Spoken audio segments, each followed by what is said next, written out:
Well, it's Super Bowl time. In 13 days, the San Francisco 49ers will face the Baltimore Ravens in the Superdome in New Orleans, Louisiana.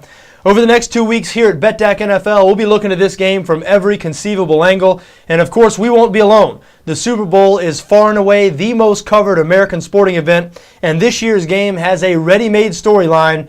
You've heard about it already, I'm sure. You'll be hearing plenty more about it in the coming days. It is the Harbaugh Bowl. Brother versus brother. Jim Harbaugh, head coach of the San Francisco 49ers, John Harbaugh, head coach of the Baltimore Ravens. It's really a remarkable story. You know, these guys are sons of a coach, Jack Harbaugh, their father, longtime collegiate coach at Western Michigan and Western Kentucky. So the Harbaugh boys were raised on football, and here they are facing off in the Super Bowl. Incredible, unprecedented, certainly in the NFL, to my knowledge, in all the professional sports. I cannot think of another instance in which brothers coaching at the very highest level of the sport faced off in a championship game type of situation, but that's exactly what we have here. And as I said, this story, this angle, will be getting plenty of play over the next couple of weeks. So much, in fact, that you might forget there's actually going to be a football game that's going to be played. And in that football game, San Francisco has been installed as a 4-point favorite on BETDAQ, 48.5 the total in this game. And it's way too early to be making any predictions, at least any final predictions on this game. However, it's a good time for first impressions. And when I look at this game, my first impression is that it should be a somewhat low-scoring game. What we have here are two good defenses. The San Francisco 49ers finishing the year ranked third in the NFL in total defense, second in points allowed. And Baltimore, even though they didn't have the type of year that we're used to seeing from them on defense, finishing 17th in the NFL in total defense, since their veteran core has been together. By their veteran core, I'm talking about Terrell Suggs, Ray Lewis, and Ed Reed. Since those guys have all been on the field together, and they weren't on the field together until their first playoff game against Indianapolis, but since then, the Ravens have looked a lot more like the Baltimore defense we've grown accustomed to seeing over the last decade plus. They held the high-scoring Indianapolis Colts to only 9 points. They held the Denver Broncos to 21 offensive points. Remember, Denver scored a couple of non-offensive touchdowns in that game. And in their most impressive defensive performance last week, they held the New England Patriots, who were number one in the NFL in total offense and points per game, to only 13 points, including shutting them out in the second half. So the Ravens playing very well on the defensive side of the ball right now. San Francisco has been playing dominant defense all season.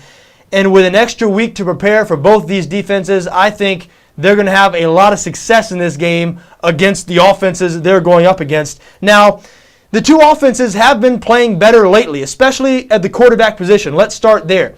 Colin Kaepernick, San Francisco's young quarterback, Jim Harbaugh went to him mid-season in a gutsy decision, and a decision that right now is looking like an incredibly smart decision by Harbaugh. Remember, Alex Smith was either first or second in the NFL in quarterback rating when Harbaugh decided to go with Colin Kaepernick.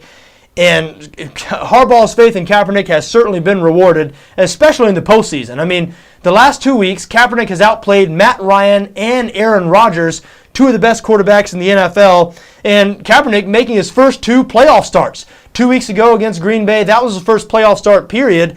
And last week against the Atlanta Falcons was his first career road playoff start. And Kaepernick only 5 incompletions in that game, no turnovers. So he's been very, very impressive still. It's a veteran defense he's going to be going up against in Baltimore. And you can bet they're going to have a game plan. They're going to have something cooked up for Colin Kaepernick.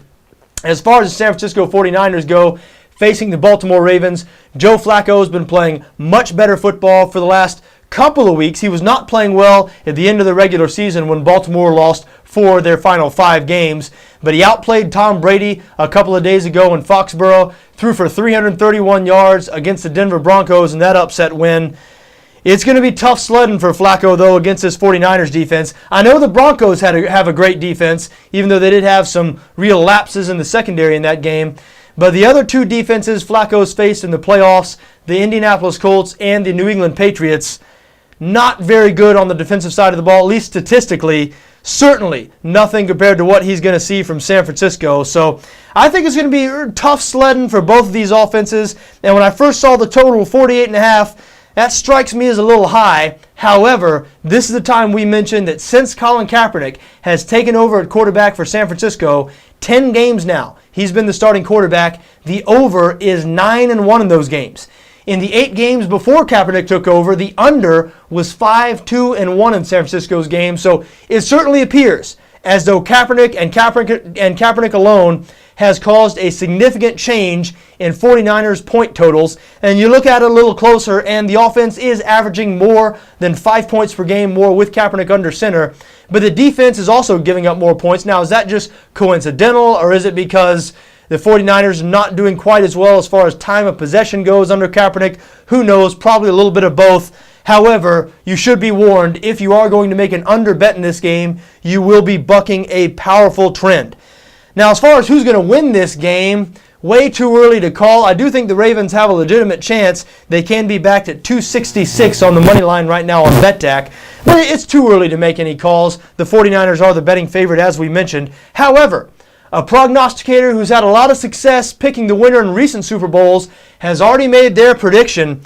Princess, the 26-year-old camel from the Popcorn Park Zoo in Lacey Township, New Jersey. Princess is 6-1, picking the winner in the last 7 Super Bowls, and Princess has already spoken, picking the Baltimore Ravens to win this Super Bowl. Now, the thing I found most amusing about this story is Princess's handler or caretaker, whatever you call it, the zoo worker, they explained how Princess picked these games. They write the name of each team, or they write the name of the team on one hand, the name of the other team on the other hand, and they cover it up with food, and they let Princess choose. Now, the caretaker was careful to mention that they cover it totally up with food so Princess cannot see what's underneath, thereby inferring that Princess can read, right? I mean, does it really matter if the camel were to see the words underneath the food? Not sure about that, but the caretaker seems to think it does. But hey, I know you wouldn't be a sports gambler if you weren't superstitious, so there you go. We told you we look at this game from every conceivable angle, and there you have it. Princess the camel, who is 6-1, picking winners in the last 7 Super Bowls, does think the Baltimore Ravens are going to win this Super Bowl. Will she, if she is right? We'll certainly look at the Ravens side of this game. We'll look at the 49ers side. We want to be very objective here. We want to invest our money the right way. We certainly want to encourage you to invest your money the right way. So we do hope you check back here, BETDAQ NFL, over the next couple of weeks. Because like I said, we'll be putting plenty of fresh Super Bowl content up. Well, until then, for BETDAQ NFL, I'm John Arnette.